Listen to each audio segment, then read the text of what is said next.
함께 읽기, 함께 공감하기. 낭독극장 온. 낭독극장 온 시작합니다. 나도양의 물레방아. 덜컹덜컹 홈통에 들었다가 다시 쏟아져 흐르는 물이 육중한 물레방아를 번쩍 쳐들었다가 쿵 하고 확 속으로 내던질째 머슴들의 콧소리는 허연 곁가루가 켜켜 앉은 방앗간 속에서 정성스럽게 들려나온다.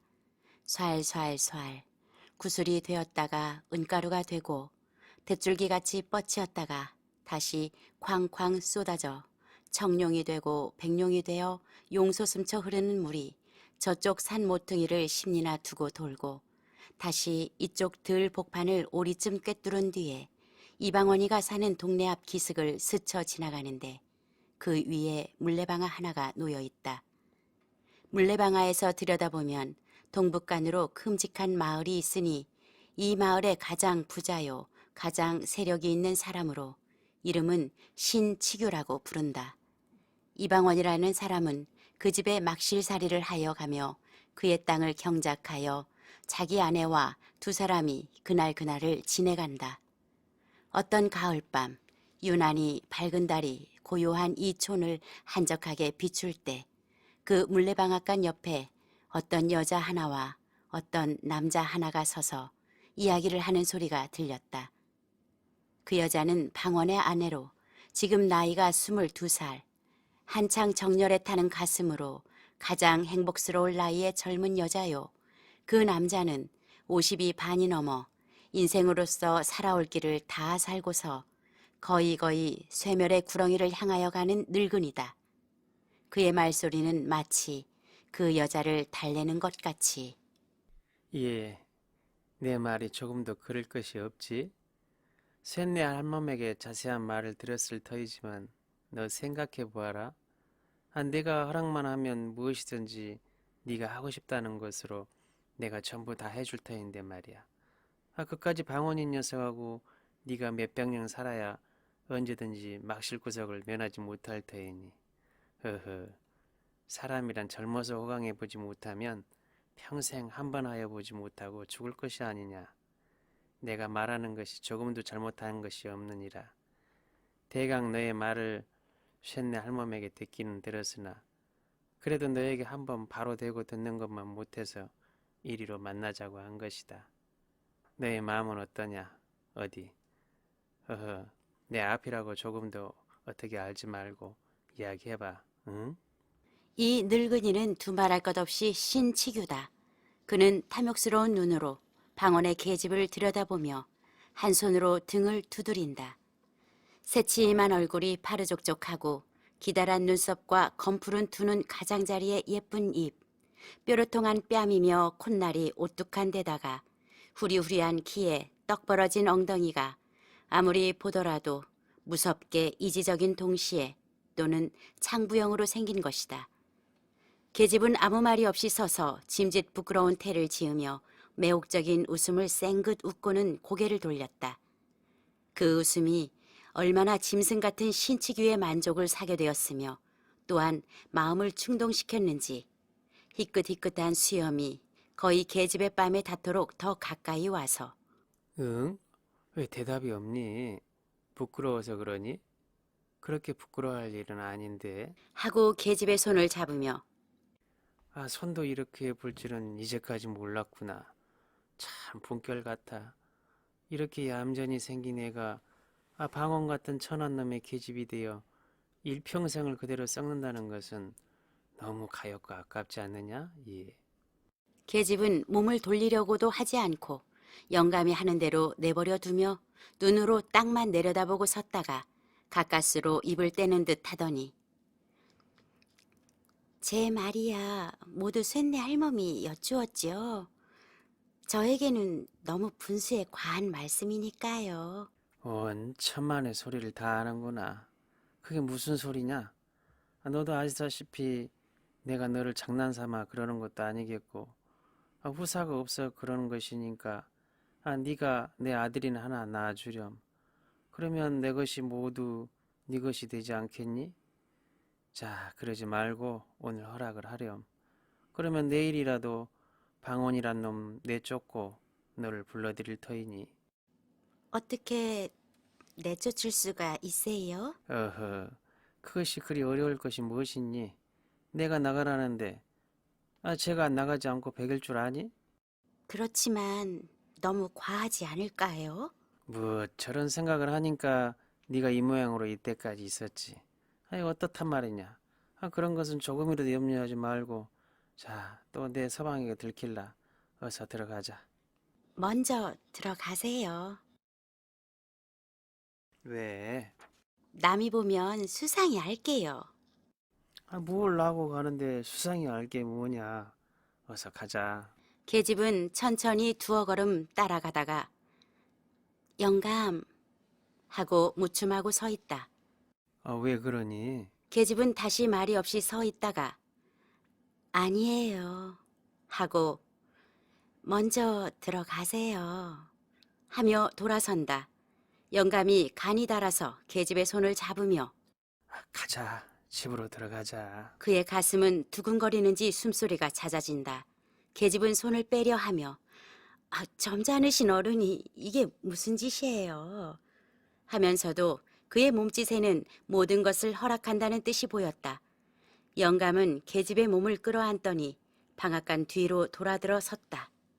계집은 영감 가슴에 안겨서 정욕이 가득한 눈으로 그를 보면서 영감 말 한마디 하고 침 한 번 삼키었다.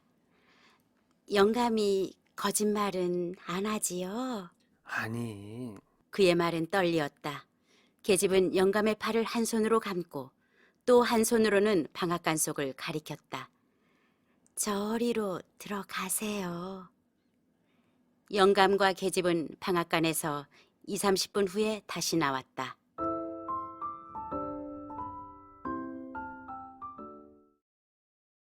사흘이 지난 뒤에 신치규는 방원이를 자기 집 사랑 마당 앞으로 불렀다. 예, 방원은 상전이라 고개를 숙이고 예, 공손하게 대답을 하였다. 내가 그간 내 집에서 정성스럽게 일한 것은 고마운 일이지만은 점장과 주자를 빼면서 신채규는 말을 꺼내었다. 방원의 가슴은 이 만원이라는 말 뒤에 이어질 말을 미리 깨달은 듯이 온 전신의 피가 가슴으로 모여드는 듯 하더니 다시 터럭이라는 터럭은 전부 거꾸로 일어서는 듯 하였다. 오늘부터는 우리 집에 사정이 있어 그러니 내 집에 있지 말고 다른 곳에 좋은 곳을 찾아가 보아라. 아무 조건이 없다. 또한 이곳에서도 할 말이 없다. 죽으라고 하면 죽는 신용이라도 해야 하는 것이다. 주인은 돈 가지고 사람을 사고 팔 수도 있는 것이다. 방원은 가슴이 답답하였다. 자기 혼자 몸 같으면 어디 가서 어떻게 빌어먹더라도 살 수 있지만은 사랑하는 아내를 구해 갈 길이 막연하다. 그는 고개를 굽히고 허리를 굽히고 나중에는 마음을 굽히어 사정도 하여 보고 애걸도 하여 보았다. 그러나 그것은 헛된 일이다. 주인의 마음은 쇠나 돌보다도 더 굳었다. 그는 하는 수 없이 자기 아내에게 그 이야기를 하였다. 그리고 아내더러 안주인 마님께 사정을 좀 하여 얼마간이라도 더 있게 하여 달라고 하여 보라고 하였다. 그러나 아내는 방언의 말을 들을 리가 없었다. 도리어 그러면 어떻게 한단 말이요? 이제부터는 나를 어떻게 먹여 살릴 터이요? 너는 그렇게도 먹고 살 수 없을까봐 겁이 나니? 겁이 나지 않고 생각을 해보구려. 인제는 꼼짝할 수 없이 죽지 않았어? 죽어? 그럼 임자가 나를 데리고 이곳까지 올 때에 무엇라고 하였소? 어떻게 해서든지 너 하나야 먹여 살리지 못하겠느냐고 하였지요? 그래, 그래, 얼마나 나를 잘 먹여 살리고 나를 호강시켰소? 이때까지 이태나 되도록 끌고 돌아다닌다는 것이 남의 집 행랑이었지요? 예. 그것을 내가 모르고 하는 말이냐? 내가 하려고 하지 않아서 그렇게 된 것이냐? 차차 살아가는 동안에 무슨 일이든지 생기겠지. 설마 여대로 늙어 죽기야 하겠니? 듣기 싫소. 뿔 떨어지면 구워 먹지. 어느 천년에. 방원이는 가뜩이나 내어 쫓기고 화가 나는데 계집까지 그리하니까 속에서 열화가 치밀어 올라왔다. 이 육시를 하고도 남으련 왜 남의 마음을 긁컹거리니? 왜 사람에게 욕을 해? 이년아, 욕 좀 하면 어떠냐? 왜 욕을 해? 계집이 얼굴이 노래지며 대든다. 인연이 바락인가? 누가 바락이야? 계집년 하나 건사 못하는 위인이 계집 보고 욕만 하고 한 게 뭐야? 그래, 은가락지, 은비년 한번 사주어 보았어? 내가 임자 하자고 하는 대로 하지 않은 것은 없지. 이년아, 은가락지 은비녀가 그렇게 갖고 싶으냐? 이 더러운 년아. 무엇이 더러워? 너는 얼마나 정한 놈이냐? 계집의 입속에서는 놈소리가 나오기 시작한다. 인연 보게 누구 더러운 놈이래? 하고 손길이 계집의 낭자를 휘어잡더니 그대로 집어들고 두어 번 주먹으로 등줄기를 후렸다. 이 주리떼를 남길련. 발길이 엉덩이를 두어 번 지르니까 계집은 그대로 거꾸러졌다가 다시 일어났다. 풀어 해트린 머리가 치렁치렁 끌리고 실룩한 눈에는 도끼가 섞였다. 왜 사람을 치니? 이놈 죽여라, 죽여! 어디 죽여보아라, 이놈! 나 죽고 너 죽자! 하고 달려드는 계집을 후려서 거꾸로 뜨리고서 인연이 죽으려고 기를 쓰나? 방언이가 계집을 치는 것은 그것이 주먹을 가지고 하는 일종의 농담이다. 그는 주먹이나 발길이 계집의 몸에 닿을 때 거기에 얻어맞는 계집의 살이 아픈 것보다 더 찌르르하게 가슴 한복판을 찌르는 아픔을 깨닫는 것이다. 홧김에 계집을 치는 것이 실상은 자기의 마음을 자기가 이빨로 물어뜯는 것이나 다름이 없는 것이다. 때리는 그에게는 몹시 애처로움이 있고 불쌍함이 있는 것이다. 그러나 자기의 화풀이를 받아주는 사람은 아직까지도 계집밖에는 없었다. 제일 만만하다는 것보다도 가장 마음 놓고 화풀이할 수 있습니다. 싸움한 뒤 하루가 못되어 두 사람이 베개를 나란히 하고 서로 꼭 끼고 잘 때에는 그렇게 고맙고 그렇게 감격이 일어나는 위안이 또다시 없습니다. 계집을 치고 화풀이를 하고 난 뒤에 다시 가슴을 애는 듯한 후회와 더 뜨거운 포옹으로 위로를 받을 그때에는 두 사람 아니라 방언에게는 그만큼 힘있고 뜨거운 믿음이 또다시 없는 까닭이다. 계집은 일부러 소리를 높여 꺼이꺼이 운다. 온 마을 사람이 거의 귀를 기울였으나 또 사랑 싸움을 하는군. 하고 도리어 그 싸움을 부러워하였다. 옆집 젊은 것이 와서 싱글싱글 웃으면서 들여다보며 이제 그만두라고. 하며 말리는 신용을 한다. 동네 아이들만 마당 앞에 쭉 늘어서서 눈들이 둥글해서 구경을 한다.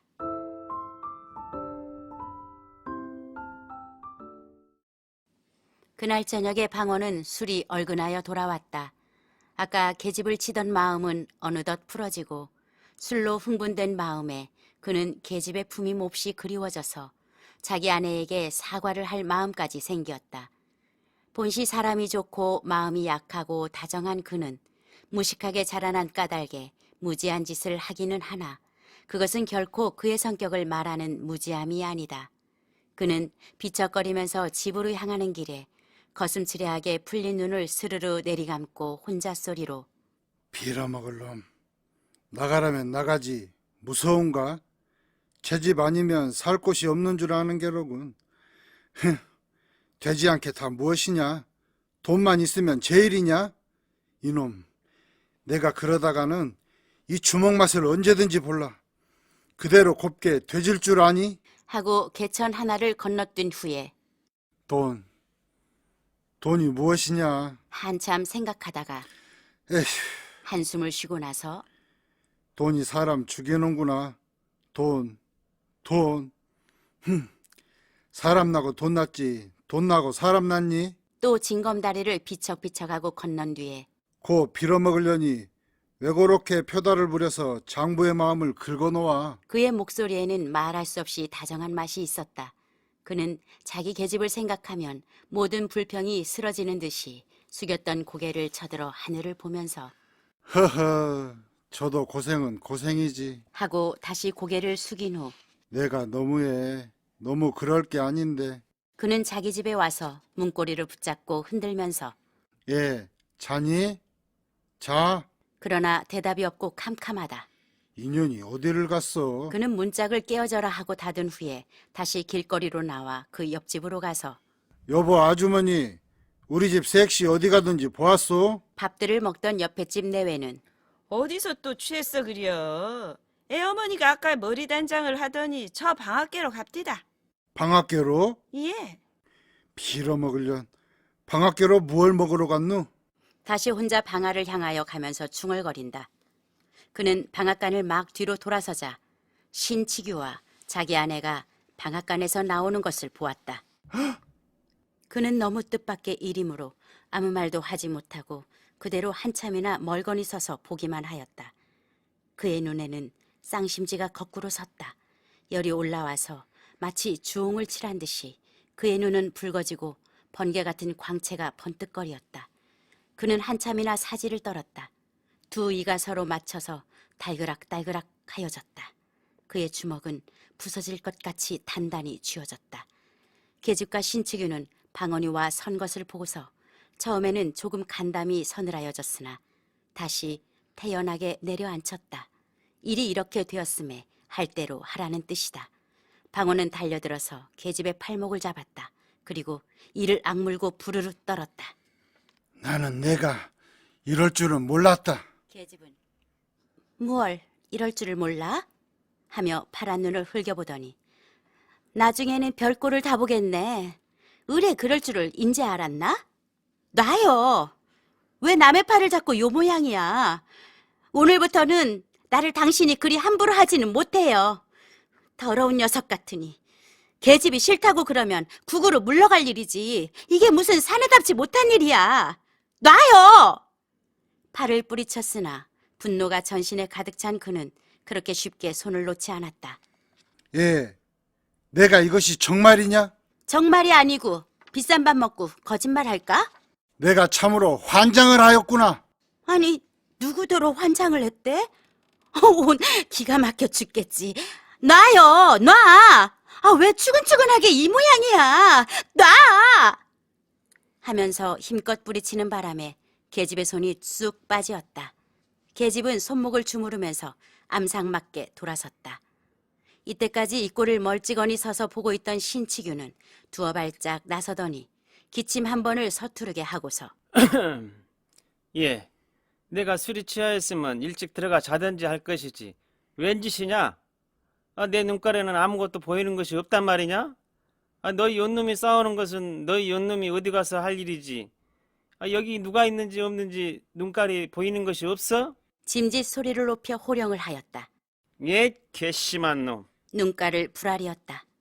방원은 한참이나 쳐다보고서 말이 없었다. 생각대로 하면 한 주먹에 때려 눕힐 것이지만은 그래도 그의 머릿속에는 아까까지의 상전이라는 관념이 남아있었다. 번갯불같이 그 관념이 그의 입과 팔을 얽어놓았다. 어려서부터 오늘날까지 남을 섬겨보기만 한 그의 마음은 상전이라면 모두 두려워하는 성질을 깊이 깊이 뿌리를 박아놓았다. 그러나 오늘부터는 신치규가 자기의 상전도 아니요 자기가 신치규의 종도 아니다. 다만 똑같은 사람으로 마주섰을 뿐이다. 아니다. 지금부터는 신치규는 방언의 원수였다. 그의 간을 씹어먹어도 오히려 나머지 한이 있는 원수다. 신치규는 똑바로 쳐다보는 방언을 마주 쳐다보며 똑바로 보면 어쩔 터이냐? 온 세상이 막으니까 별 회개한 일이 다 많거든. 어째 이놈아? 이놈아, 방언은 한 걸음 들어섰다. 나무같이 힘센 다리가 성큼하고 나설 때 신치규는 머리끝이 으쓱하였다. 쇠몽둥이 같은 두 주먹이 쑥 앞으로 닥칠 때 그의 가슴은 덜컥 내려앉았다. 내 입에서 이놈아라는 소리가 나오니 이 사지를 찢어발겨도 오히려 시원찮을 놈아. 내가 내 계집을 뺏으려고 오늘 나더러 나가라고 그랬지? 어허, 이거 그놈이 눈깔이 삐었군. 예, 나는 먼저 들어가겠다. 너는 네 서방하고 나중에 들어오너라. 신치규는 형세가 위험하니까 슬금슬금 꽁무니를 빼려고 돌아서서 들어가려 하니까 방원은 돌아서는 신치규의 멱살을 잔뜩 쥐어 한 팔로 바싹 치켜들고 이놈, 어디를 가? 내가 여태까지 맛을 몰랐구나. 하며 한 번 집어쳐 땅바닥에다 태질을 한 뒤에 그대로 타고 앉아서 목줄띠를 누르니까 마치 뱀이 개구리 잡아먹을 적 모양으로 깨깨 소리가 나며 말 한마디도 하지 못한다. 이놈, 너 죽고 나 죽으면 그만 아니냐? 하고 방원은 주먹으로 사정없이 닥치는 대로 들이팬다. 나중에는 주먹이 부족하여 옆에 있는 모루 돌멩이를 집어서 죽어라 하고 내리친다. 그의 팔, 그의 온몸에는 끓어오르는 분노가 극도에 달하자 사람의 가슴속에 본능적으로 숨어있는 잔인성이 조금도 남지 않고 그대로 나타났다. 그의 눈은 마치 벌떡벌떡 뛰는 미끼를 가로차고 앉은 승냥이나 이리와 같이 뜨거운 피를 보고야 만족한다는 듯이 무섭게 번쩍거렸다.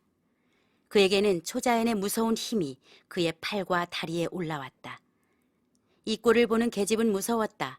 끔찍끔찍한 일이 목전에 생길 것이다. 그의 맥이 풀린 다리는 마음대로 놓여지지 아니하였다. 사람 살려! 사람 살려! 적적한 밤중에 쓸쓸한 마을에는 처참한 여자 목소리가 으스스하게 울리었다. 이 소리를 들은 방원은 더욱 힘을 주어서 눈을 딱 감고 죽어라 내리 짓지었다. 뼈가 돌에 맞는 소리가 살이 을클어지는 소리와 함께 퍽퍽 하였다. 피 묻은 돌이 여기저기 흩어지고 갈갈이 찢긴 옷에는 살점이 묻었다. 동네 쪽에서 수근수근 하더니 구둣소리가 나며 칼소리가 덜커덕거리었다. 방원의 머리에는 번갯불같이 무엇이 보이었다. 그는 손에 주먹을 쥔 채 잠깐 정신을 차려 그쪽으로 귀를 기울였다. 순검, 그는 신축의 배를 타고 앉아서 순검의 구둣소리를 듣자 비로소 자기가 무슨 짓을 하였는지 깨달았다. 그는 미친 사람처럼 일어났다. 그러고는 옆에 서서 벌벌 떠는 계집에게로 갔다. 예, 가자. 도망가자. 너하고 나하고 같이 가자. 자, 어서. 계집은 자기에게 또 무슨 일이 있을까 하여 겁을 내어 도망을 하려 한다. 방원은 계집을 따라가며 예. 내가 이렇게도 나를 몰라주니? 내가 너를 어떻게 생각하는지 알지를 못하니? 자, 어서 도망가자. 어서. 뒤에서 순검이 쫓아온다. 계집은 그대로 서서 종종 걸음을 치며 실소, 임자나 가구려. 나는 싫어요. 가자. 응? 가.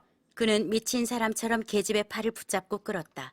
그때 누구인지 그의 두 팔을 마치 형틀에 매다는 것 같이 꽉 뒤로 껴안는 사람이 있었다. 이놈아, 어디를 가? 그는 뒤를 돌아보지도 않고도 그가 누구인지 알았다. 그는 온 전신에 맥이 풀리어 그대로 뒤로 자빠지려 할 때 어느덧 널판 같은 주먹이 그의 뺨을 사정없이 갈겼다. 정신 차려! 예. 그는 무의식하게 고개가 숙여지고 말소리가 공손하여졌다.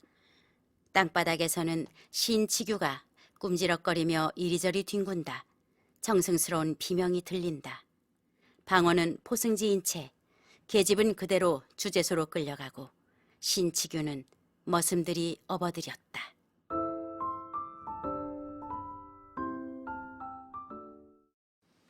석 달이 지났다. 상해죄로 감옥에서 복역을 하던 방원은 만기가 되어 추록을 하였다. 그러나 신치규는 아무 일 없이 자기 집에서 치료하고 방원의 계집을 데려다 산다. 신치규는 온몸이 나은 뒤에 홀로 생각하였다. 죽는 줄만 알았더니 그래도 이렇게 살아있으니 하고 얼굴에 흠이진 곳을 만져보며 오히려 그놈이 그렇게 한 것이 나에게 다행이지. 얼굴이 아프기는 좀 마했으나 어떻게 그놈을 떼어버릴까 하고 그렇지 않아도 걱정을 하던 차에 잘 되었지. 그놈 한 10년 감옥에서 콩밥을 먹었으면 좋겠다. 방원은 감옥 속에서 생각하기를 나가기만 하면 연놈을 죽여버리고 제가 죽든지 요절을 내리라 하였다. 집에서 내어 쫓기고 계집까지 빼앗기고 그것을 생각하면 이가 갈리고 치가 떨렸다. 그것이 모두 자기가 돈 없는 탓인 것을 생각하며 더욱 분한 생각이 났다. 에이, 더러운 년. 그는 홍바지에 쇠 사슬을 차고서 일을 할 때에도 가끔 침을 땅에다 뱉으면서 혼자 중얼거리었다. 사람이 이러고서야 살아서 무엇하니? 멀쩡한 놈이 계집 빼앗기고 생으로 콩밥까지 먹으니. 그가 감옥에서 나올 때에는 감옥소를 다시 한번 둘러보고 내가 여기서 마지막으로 목숨을 잃어버리든지 그렇지 않으면 내가 내 손으로 내 목을 찔러 죽든지 무슨 요절이 날 것을 생각하고 다시 온몸에 힘을 주고 쓸쓸한 웃음을 웃었다. 그는 200리나 되는 길을 걸어서 계집이 사는 촌에를 왔다. 그러나 아무도 그를 아른 채 하는 사람이 없었다. 전에 친하게 지내던 사람들도 그를 보고 피해갔다. 마치 문둥병자나 마찬가지 대우를 하였다. 감옥에서 나온 뒤로부터는 더욱 이 세상이 차디차졌다. 자기가 상상하던 것보다도 더 무정하여졌다. 그는 하는 수 없이 밤이 될 때까지 그 근처 산속으로 돌아다녔다. 그래서 깊은 밤에 촌으로 내려왔다. 그는 그 방앗간을 다시 지나갔다. 석 달 전 생각이 났다. 자기가 여기서 잡혀갔다는 것을 생각할 때 더욱 억울하고 분한 생각이 치밀어 올라왔다. 그는 한참이나 거기 서서 그때 일을 생각하고 몸서리를 친 후에 다시 그전 집을 찾았다. 날이 몹시 추워지고 눈이 쌓였다. 옷은 입은 것이 가을에 입고 감옥에 들어갔던 그것이므로 살을 애는 듯한 것이로돼 그는 분한 생각과 흥분된 마음에 그것도 몰랐다. 연놈을 모두 처치를 해버려? 혼자 속으로 궁리를 하다가 그렇지. 그까짓 것들은 살려도 쓸데없는 인생들이야. 하면서 옆구리에 지른 기름한 단도를 다시 만져보았다. 그는 감격스러운 마음으로 그것을 쓰다듬었다. 그는 신축이의 집 우를 넘어 들어갔다. 그의 발은 전에 다닐 적같이 익숙하였다. 그는 사랑을 엿보고 다시 뒤로 돌아서 건넌방 창 밑에 와 섰었다. 귀를 기울였으나 아무 말도 들리지 않았다. 그는 손에 칼을 빼들었다. 그러고는 일부러 뒤 창문을 달각달각 흔들었다. 그뉘? 하고 계집의 머리가 쑥 나오며 문이 열렸다. 그는 얼른 비켜섰다. 문은 다시 닫혀지고 계집은 들어갔다. 방언의 마음은 이상하게 동요가 되었다. 어여쁜 계집의 목소리가 오래간만에 귀에 들릴 때 마치 자기가 감옥에서 꿈을 꿀 적 모양으로 요염하고도 황홀하게 그의 마음을 꿰는 것 같았다. 그는 꿈속에 다시 만난 것 같고 오래간만에 그를 만나봄에 모든 결심은 얼음같이 녹는 듯하였다. 그래도 계집이 설마 나를 영영 잊어버리랴 하고 옛날의 정리를 생각할 때 그것이 거짓말이 아니고 무엇이냐는 생각이 났다. 아무리 자기를 감옥에까지 가게 하였다 하더라도 그는 감히 칼을 들어 죽이려는 용기가 단번에 나지 않아서 주저하기 시작하였다. 아니다. 다시 한번 물어보자. 그는 들었던 칼을 다시 짚고 생각하였다. 거짓말이다. 거짓말이다. 그럴 리가 없다. 그는 반신반의하였다. 그렇다. 한 번만 다시 물어보고 죽이든 살리든 하자. 그는 다시 문을 달각달각하였다. 계집은 이번에 다시 문을 열고 사면을 둘러보더니 헌 지심짝을 신고 나왔다. 니요? 그는 방언이 서 있는 집 모퉁이를 돌아서려 할지 내다. 하고 입을 틀어막고 칼을 가슴에 대었다. 떠들면 죽어. 방언은 계집의 입을 수건으로 틀어막고 결박을 한 후 들쳐업고서 번개같이 다름질하였다. 그는 어느 결에 계집을 업어다가 물레방아 앞에 내려놓은 후 결박을 풀었다. 그리고 한숨을 쉬었다. 나를 모르겠니? 캄캄한 금은밤에 얼굴을 바싹 계집의 코앞에 들이대었다. 계집은 얼굴을 자세히 보더니 소리를 지르더니 뒤로 물러섰다. 조금도 놀랄 것이 없다. 오늘 내가 내 말을 들으면 살려줄 것이요. 그렇지 않으면 이것이야. 하고 시퍼런 칼을 들이대었다. 계집은 다시 태어나게. 말이요? 임자의 말을 들으려 것 같으면 벌써 들었죠. 이때까지 있겠소? 임자도 남의 마음을 알 거요. 임자와 나와 2년 전에 이곳으로 도망해 올 적에도 전 남편이 나를 죽이겠다고 허리를 찔러 그 흠이 있는 것을 날마다 밤에 당신이 어루만졌죠. 내가 그까지 칼집을 무서워서 나 하고 싶은 짓을 못한단 말이요? 이게 무슨 비겁한 짓이요? 사내 자식이. 자, 찌르려거든 찔러 보아요. 자! 계집은 두 가슴을 벌리고 대들었다. 방원은 계집의 태도가 너무 대담하므로 들었던 칼이 도리어 뒤로 움찔할 만큼 기가 막혔다. 그는 무의식하게 정말이냐? 하고 한 걸음 더 가까이 나섰다. 정말이 아니고 내가 비록 여자지만은 당신같이 겁쟁이는 아니라오. 이것이 도무지 무엇이오? 계집은 그래도 두려웠던지 방원의 손에 든 칼을 뿌리쳐 땅에 떨어뜨렸다. 이 칼이 땅에 떨어지자 방원은 여태까지 용사와 같이 보이던 계집이 몹시 비겁스럽고 더러워 보이어 다시 칼을 집어들고 덤비었다. 간사한 년. 어쩔 터이냐? 나하고 당장에 멀리 가지 않을 터이냐? 자, 가자. 그는 눈물이 어린 눈으로 타일러 보기도 하고 간청도 하여 보았다. 자, 어서 옛날과 같이 나하고 멀리 도망을 가자. 나는 참으로 나의 칼로 너를 죽일 수도 없다. 계집의 눈에는 독이 올라왔다. 광채가 어두운 밤의 번개같이 번쩍거리며 싫어요. 나는 죽으면 죽었지 가기는 싫어요. 이제 나는 고만 그렇게 구차하고 천한 생활을 다시 하기는 싫어요. 고만 물렸어요. 너의 입으로 정말 그런 말이 나오느냐? 너는 나를 우리 고향에 다시 돌아가지도 못하게 만들어 놓고 나의 모든 것을 다 잃어버리게 한 후에도 나중에는 세상에서 지옥이라고 하는 감옥소까지 가게 하였지. 그러고도 나의 맨 마지막 원을 들어주지 않을 터이냐?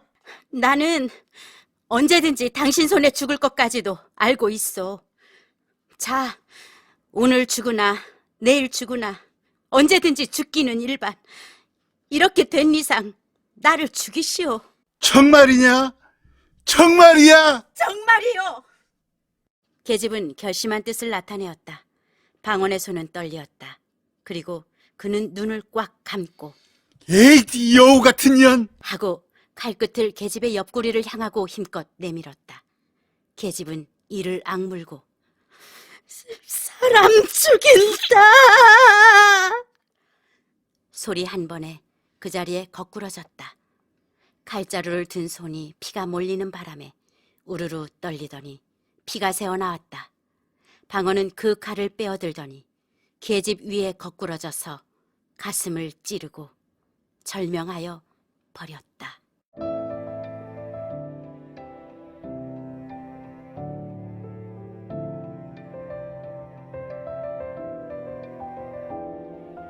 출연 나레이션 미설 신치규 선우 방원 영문 방원처 미설 동네 사람 소영 감사합니다.